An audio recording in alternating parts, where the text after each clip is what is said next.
So at the time of recording is currently July 13th going to the 14th, but we are currently 2-ish months away from COD Next, and the only thing that we really heard about in regards to MW4 is campaign, multiplayer, and DMZ. But what about Warzone? We are currently heading into a new era of Call of Duty, which was Warzone 2, where we were jumping from Vanguard to MW2, and now we are kicking off a new era of Call of Duty with MW4, and we have heard nothing about the future of the free-to-play Battle Royale shooter. And today I want to speculate on what that could mean, because we have seen this trend before, and it is not looking good. So what do I mean by it's not looking good? Well, we had a series of updates recently that have not been Raven Software's best work. If you don't know, Warzone is developed by Raven Software. They have worked on a lot of the old Tony Hawk games like Tony Hawk Underground 1 and 2.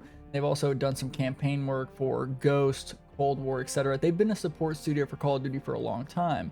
And in 2022, when MW2 came out, they got put on as the lead developer for Warzone, kicking Infinity Ward to the curb so that way they could focus on multiplayer and DMZ for MW2's live support year. And ever since then, they have been the lead developer for Warzone going into MW3, BO6, and even this year with BO7. But the main question is, what has Raven Software been doing in the past few seasons? Because most of the updates have been small POI updates with some events, but there hasn't really been a big update that has really brought a lot of people back to Warzone besides the Verdansk update in BO6. So they did add nukes back to Warzone, which we had back in, I believe it was Warzone 3 with Urzikstan and MW3. And while that update was great for the game and bring people back to the big map style of Warzone, it kind of fell off once they nerfed the ability to actually get nukes. They made the objectives harder and they made it just not as fun to do.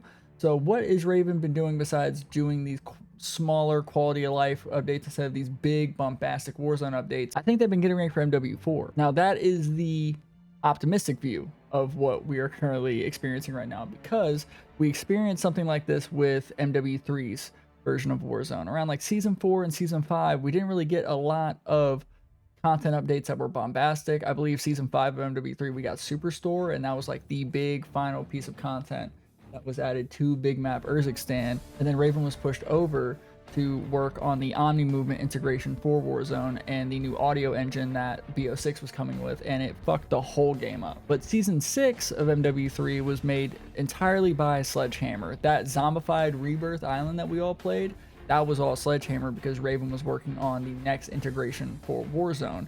And my optimistic view of this is that is what Raven is doing now. And the only reason I think that is because Infinity Ward has not talked about Warzone at all. And they are the original creators of Warzone. They came out with Warzone 1 and Verdansk, and they made that whole prime Warzone year of Call of Duty in 2020 during the pandemic so special for the Call of Duty community, and brought Call of Duty back up to one of the most played games in the world. But they haven't mentioned it. Not even the lead developer, Marcus Grigsby, who has talked about, how much he loves Warzone, how much he loves Verdansk.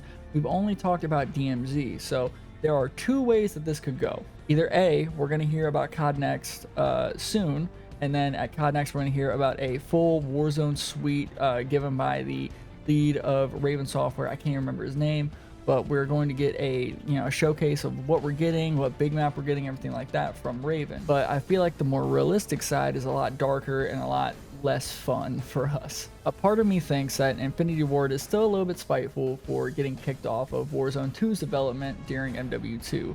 Now, granted, Marcus Grigsby and the current leadership at Infinity Ward are all brand new guys. Obviously, we talked about it in my most recent video about MW4. They seem like they actually care and they want to listen to the community. So this is kind of a 50-50, but I feel like this is not going to go the way that I wanted to, just because Infinity Ward has been working on DMZ for years. Warzone 2 had DMZ beta, and it has been in beta ever since Warzone 2 has come out. And this will be the 1.0 launch version, and it seems like Infinity Ward are hitting this hard. They've been wanting to make this type of shooter, or make this type of shooter in Call of Duty for a long time now. Which means that if they are developing Warzone 3, technically, or Warzone 4, however you want to look at it, alongside DMZ 1.0, one mode is going to suffer, and it's not going to be DMZ, because DMZ is their baby. Which means that Warzone may be lackluster at launch, and it may absolutely kill the Battle Royale version of Call of Duty that we have all been playing since 2020. Now, some people would like that to happen. The only reason I don't want it to happen is because DMZ is not going to be free like it was with Warzone 2.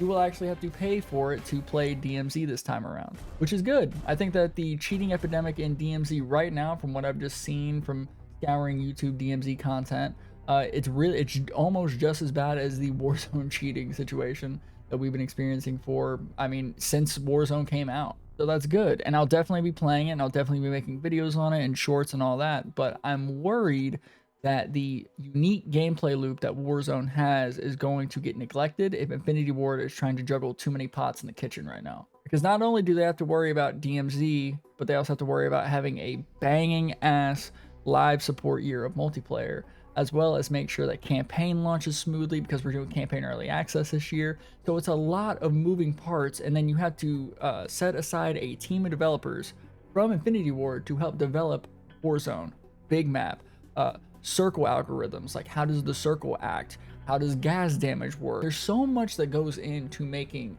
a battle royale game that I don't think a lot of people think of, because they're just like, oh yeah, why don't you just put down crates, put down, you know, circle rotations. No, there is an algorithm to everything. Ground loot spawn rate, like there's just so much that goes into it, and you don't have enough manpower to cover all of it, especially after Xbox has been laying off so many devs at their studios. So the point of this video is mainly, A, we could either have Infinity Ward doing it, and Warzone may be okay, or it maybe sucks ass. But if you look at Raven's history when it comes to updates, MW3 was their best year. BO6 was a very lackluster year, and this year has been okay. It's been kind of in the middle. So I know a lot of people really hate on Raven Software as a development team, but I feel like that's because they're still trying to get ready to jump over to the new engine and start fresh, because we are still working with the Warzone 2 engine from 2022, and Raven spent 2 years fixing that and getting it to where it is now, which I believe is some of the most fun I've had with Call of Duty in a very long time. I almost quit Call of Duty when MW19 came out, so just keep that in mind. Now, does Warzone have its faults? Absolutely. Does BO7 multiplayer have its faults? Absolutely. But that's for another video. We'll be doing my end of year review for BO7 and this entire Warzone 2 era of Call of Duty after COD Next, and probably a week before the early access campaign comes out. So that's another video. But my honest truth, as someone who's been playing Call of Duty for the past 2 decades at this point, I started playing when I was 5 years old with Call of Duty Finest Hour, is that I think Raven is going to be heading up Warzone 3 or Warzone 4. We're just going to call it Warzone 4 for uniformity from here on out. I think they're going to be heading up Warzone 4, and I think that they're going to hit the ground running. I feel like this like lull period in terms of like the bombastic content updates, which they're not even really bad updates. It's just, it's not what you would expect on the final year of this era of Call of Duty. But I feel like they're going to hit the ground running, and they're really going to have an idea of what they want to do and what they want to shape Warzone to be, because Warzone has to be different than DMZ. DMZ has to be unique, and Warzone has to be unique. And multiplayer is right here in the middle. It needs to be unique, and it needs to be like the ground floor to get people to go over to these other modes. So that is my honest opinion on what I think it's going to be. But we will find out when COD Next is announced. I feel like COD Next is going to be announced at Call of Duty Champs. That is next week. I believe it's June 19th. We're going to be in Vegas. But with that being said, what do you guys think the future of Warzone is going to be? Are you optimistic? Are you a little bit pessimistic? Do you just want Warzone to die? Or are you going to be excited to play DMZ and Warzone? Are you just excited for MW4 like I am? I am cautiously optimistic just from what I've seen. So I can't wait to talk to you guys about what we're going to be seeing at COD Next and what we can see about the future of Call of Duty at that event. So please stick around this channel. We'll be talking about it and we'll be discussing it.